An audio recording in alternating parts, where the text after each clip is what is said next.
Everyone, welcome back to my channel. मैं हूं सोनिया गंभीर और आप सभी का स्वागत है मेरे इस चैनल मम्मीज़ वर्ल्ड पर।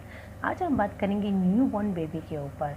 अक्सर देखा गया है कि नए बच्चे के यानी जो न्यू बॉर्न बेबी हो रहा है उसकी 6 महीने तक की देखभाल बहुत ही ज़रूरी होती है। हम में से कुछ ऐसी मदर्स है जो कि अपनी फैमिली से दूर रह रही है, जिन्हें इसका पता ही नहीं है कि बच्चों की देखभाल कैसे की जा सकती है। ये वीडियो उनके लिए काफ़ी हद तक यूज़फुल हो सकती है।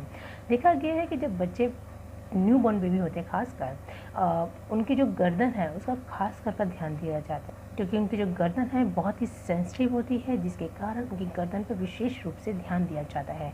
ऐसे में एक तरह से देखा जाए तो बड़े बुजुर्ग जो है राई का तकिया यूज़ करने के लिए बोलते हैं। ऐसा इसलिए भी कहा जाता है कि जो गर्दन है बच्चे की और उससे उसको आराम मिलता है, और दूसरी बात और जो सिर है उसको एक अच्छी सी शेप मिलती है। तो आइए आज हम इस वीडियो में यही जानेंगे कि आखिर न्यूबॉर्न बेबी के लिए राई का तकिया क्यों ज़रूरी है।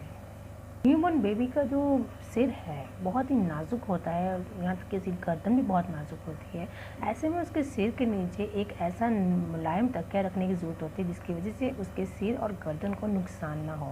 तो हम जिस तरह से बात करते हैं कि बच्चों की गर्दन काफ़ी नाजुक है और कई लोग जो है कपड़े का बना देते हैं, वो चीज़ उन्हें नहीं करनी चाहिए। राई का तकिया बेहद फ़ायदेमंद होता है, और एक तरह से जाए कि नॉर्मल तकिया के मुकाबले राई का जो तकिया है बच्चों के लिए बहुत ही हद तक सॉफ्ट होता है, बहुत ही हद तक यूज़फुल और बहुत ही बेनिफिट होता है।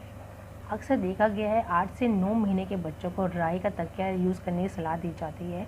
जब वो अपने घुटनों पे चलने लग गए यानी क्रॉलिंग करने लग जाए, तब आप उस राई का तकिया का यूज़ नहीं कर सकते, आप उसको हटा सकते हो। लेकिन तब तक हो सके तो आप राई का तकिया ज़रूर यूज़ करिए, क्योंकि जो नया बच्चा जो होता है उसका जो सिर है उसका विकास हो रहा होता है। बहुत हद तक उसके जो बोन्स हैं वो मजबूत हो रही होती हैं, अलग अलग तरह से उसका शरीर विकसित होता है। तो ऐसे में राई जो है उसके सिर को एक अच्छी सी गोल शेप देने में हेल्प करती है।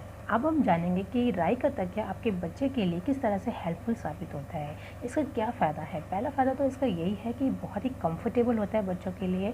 इसमें आपके बच्चे को कोई तरह का नुकसान नहीं होता, और आपका बच्चा जो है बहुत कंफर्टेबल महसूस करता है, और यहाँ तक कि वो अपनी जो नींद है बहुत हद तक पूरी करता है। रात को आपका बच्चा कई हद तक करवटें बदलता है, जिसके कारण जैसे ही वो करवट बदलता भी है तो राई जो है उसकी गर्दन पे बहुत ही अच्छे से एक सपोर्ट देती है, उसके सिर को बहुत अच्छा सपोर्ट देती है और अपनी शेप में ढाल देती है, जिसके कारण बच्चे की नींद जो है वो खलल नहीं होती है, और बहुत अच्छे तरीके से वो नींद को पूरी भी करता है, और उसके किसी भी तरीके से उसके सिर और गर्दन को नुकसान नहीं होता है। राई में एक ऐसा गुण होता है, एक ऐसी औषधि गुण होता है जो बच्चों की सेहत पे बहुत अच्छा प्रभाव भी डालता है। अक्सर देखा गया है कि जब बच्चा गर्भ से बाहर आता है तब उसे एक गर्माहट दी जाती है, सर्दी से बचाया जाता है, कपड़े में लपेटा जाता है। तो राई जो है वो गर्मी देने का बहुत अच्छा काम करती है बच्चे को, जिसकी वजह से उसे सर्दी नहीं लगती है। बच्चे के सिर में जो छोटे छोटे अंतर होते हैं, राई के तकिए पे सिर रख के सोने से वो अंतर बिल्कुल ठीक हो जाते हैं, बिल्कुल ठीक हो जाते हैं, बिल्कुल ख़त्म हो जाते हैं। तो राई का तकिया सोने का एक फ़ायदा तो ये भी है। दूसरा फ़ायदा ये है कि बच्चे का दिमाग की जो ग्रोथ है वो बहुत ही अच्छी तरह से विकास करता है राई का तकिया। तो ये बहुत ही अच्छा है आपके बच्चे के सिर के नीचे रखने के लिए। राई का तकिया लगा के सुलाने से बच्चे का जो सिर है वो बहुत ही सुडौल रहता है, और यहाँ तक कि गर्दन भी बहुत ही अच्छी तरीके से सपोर्ट रहती है, जिसके कारण बच्चा जो है गर्दन टिकाना भी सिखा लेता है। अब हम जानेंगे कि राई का तकिया की सावधानियाँ क्या बरतनी है जब भी आप अपने बच्चे के नीचे इसे यूज़ करें।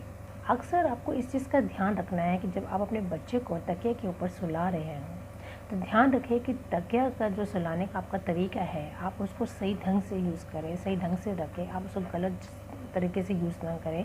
अगर आप ज़रा सा भी तकिया को गलत तरीके से उसके सिर के नीचे रखेंगे तो उसका जो सिर है ठीक होने के बजाय बिगड़ सकता है।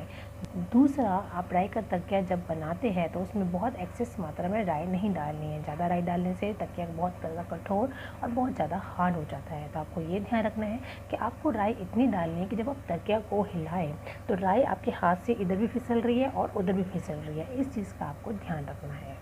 अगर राई का तकिया गलती से फट जाता है तो आपको तुरंत उसको सिल देना चाहिए। ऐसा करने से एक तो आपके बच्चे को आराम मिलेगा, नहीं तो ऐसा भी हो जाता है कि जो राई दिखने में बहुत ही छोटी होती है और अगर गलती से वो बाहर निकल के आपके बच्चे के नाक या कान में चला गया तो नुकसान भी पहुंचा सकता है। एक सबसे इम्पॉर्टेंट बात कि जब भी आप अपने बच्चे की तकिए में राई को फिल कर रहे हैं तो इस चीज़ का ध्यान रखें कि राई जो है बिल्कुल सूखी और ड्राई होनी चाहिए। किसी भी तरह का मॉइस्चर नहीं होना चाहिए, उसमें नमी नहीं होना चाहिए। अगर आप ऐसा करेंगे तो राई जो है ख़राब हो जाएगी और साथ ही साथ आपके बच्चे के सिर के लिए बेहद नुकसानदायक हो जाएगी। तो देखा आपने राई के तकिए का कितना फ़ायदा है आपके बच्चे के लिए। उम्मीद करती हूँ कि आपको जानकारी अच्छी लगी होगी। If you like my video so please like share and subscribe to my channel. Till now thanks for watching my video. Bye bye.